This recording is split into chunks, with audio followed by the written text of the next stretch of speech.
श्रीमद्भागवत महापुराण प्रथम स्कंध अध्याय क्रमांक 15।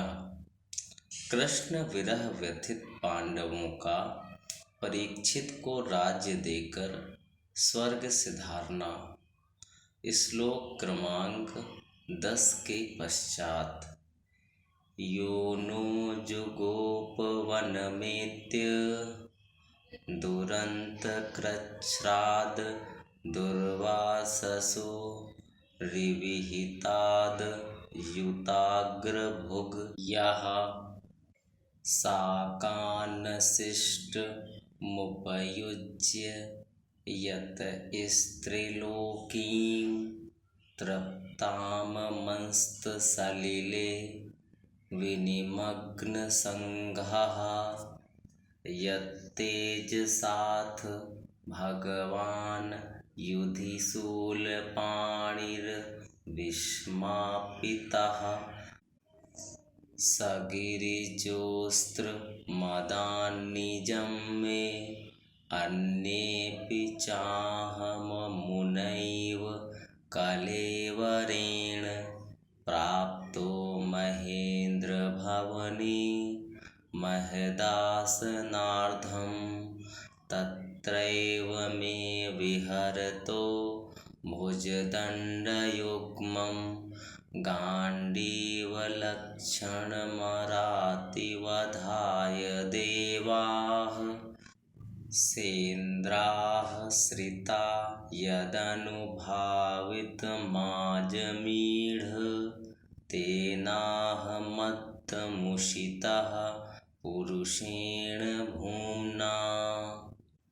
यद बान्धवः कुरुबलाब्धिमनन्तपारमेको रथेन ततरेऽहं तार्यसत्त्वं प्रत्याहृतं बहुधनं च मया परेषां तेजास्पदं मणिमयं च हृतं शिरोभ्यः यो भीष्मकर्णगुरुशल्यचमूष्वदभ्रराजन्यवर्यरथमण्डलमण्डितासु अग्रेचरो मम विभो रथयूथपानामायुर्मनांसि च दृशा सह ओज आर्क्षत। यद्दोषुमा प्रणिहितं गुरुभीष्मकर्णनप्तत्रिगर्तसलसैन्धव बाह्लिकादैः अस्त्राण्यमोघमहिमानि निरूपितानि नोपस्पृशुर्नरहरिदासमिवासुराणि सौत्यव्रतः कुमतिनात्मुद ईश्वरो मे यत्पादपद्मं भवाय भजन्ति भव्याः मां श्रान्तवाहमरयो रथिनो भुविष्ठं न प्राहरन् यदनुभावनिरस्तचित्ताः नरमाण्युदाररुचिरस्मितशोभितानि हे पार्थ हेऽर्जुन सखे कुरुनन्दनेति सञ्जल्पितानि नरदेव हृदि स्पृशानि स्मर्तुर्लुठन्ते हृदयं मम माधवस्य।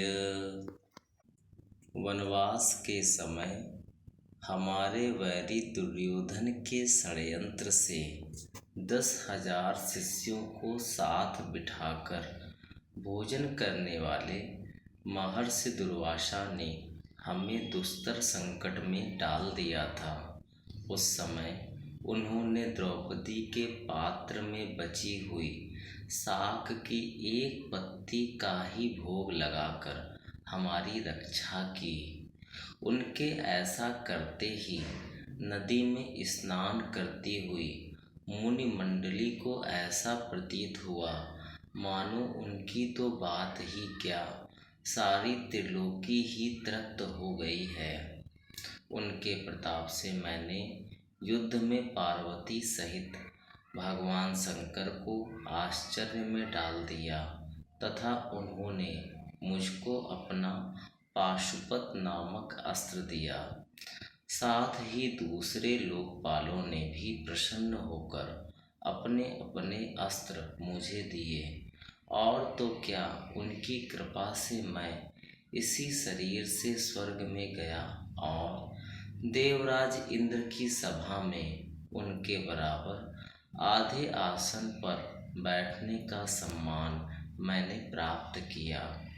उनके आग्रह से जब मैं स्वर्ग में ही कुछ दिनों तक रह गया, तब इंद्र के साथ समस्त देवताओं ने मेरी इन्हीं गांडीव धारण करने वाली भुजाओं का निवात कवच आदि दैत्यों को मारने के लिए आश्रय लिया। महाराज, यह सब जिनकी महती कृपा का फल था, उन्हीं पुरुषोत्तम भगवान श्री कृष्ण ने मुझे आज ठग लिया। महाराज, कौरवों की सेना भीष्म, द्रोण आदि अजेय महामत्स्यों से पूर्ण अपार समुद्र के समान दुस्तर थी, परंतु उनका आश्रय ग्रहण करके अकेले ही रथ पर सवार हो मैं उसे पार कर गया। उन्हीं की सहायता से आपको याद होगा, मैंने शत्रुओं से राजा विराट का सारा गोधन तो वापस ले ही लिया, साथ ही उनके सिरों पर से चमकते हुए मणिमय मुकुट तथा अंगों के अलंकार तक छीन लिए थे। भाई जी, कौरवों की सेना भीष्म, कर्ण, द्रोण, शल्य तथा अन्य बड़े बड़े राजाओं और क्षत्रिय वीरों के रथों से शोभायमान थी। उसके सामने मेरे आगे आगे चलकर वे अपनी दृष्टि से ही उन महारथी यूथपतियों की आयु, मन, उत्साह और बल को छीन लिया करते थे।